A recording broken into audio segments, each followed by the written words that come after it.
ایک دفعہ کا ذکر ہے، کسی جنگل میں دو بیل رہتے تھے۔ ان کی آپس میں بڑی گہری دوستی تھی، ایک ساتھ گھومنا پھرنا اور چرنے کے لیے بھی ایک ساتھ آنا جانا۔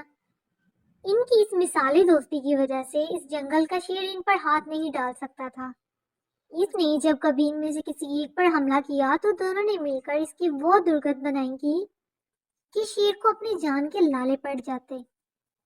شیر نے ایک چال چلی اور ان میں سے ایک بیل کے ساتھ چکنی چپڑی باتیں کر کے اور روشن مستقبل کے سہانے سپنے دکھا کر اپنے ساتھ ملا لیا۔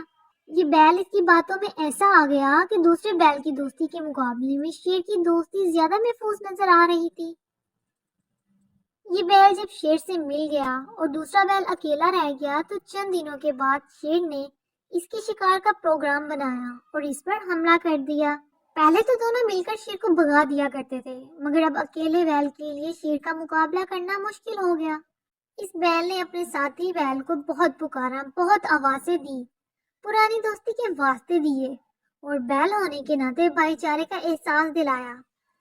مگر شیر کی دوستی کے نشے سے سرشار یہ بیل ٹس سے مس نہ ہوا اور اپنی برادری کے ایک فرد کو شیر کے ہاتھوں چیر پھاڑ کا شکار ہوتے دیکھتا رہا۔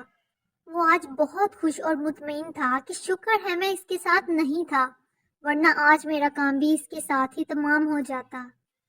تھوڑے دن گزرے کہ شیر نے اسے بھی شکار کرنے کا پروگرام بنا لیا۔ جب شیر نے اس پر حملہ کیا تو اس بیل نے زور سے ڈکارتے ہوئے جنگل کے باشندوں کو یہ پیغام دیا کہ میں تو اسی دن قتل ہو گیا تھا جس دن دوسرا بیل قتل ہوا تھا۔ پیارے بچوں، اس کہانی سے ہمیں یہ سیکھ ملتی ہے کہ اتفاق میں برکت ہے۔ ہمیں ہمیشہ مل جل کر رہنا چاہیے اور دشمن کا مقابلہ کرنا چاہیے۔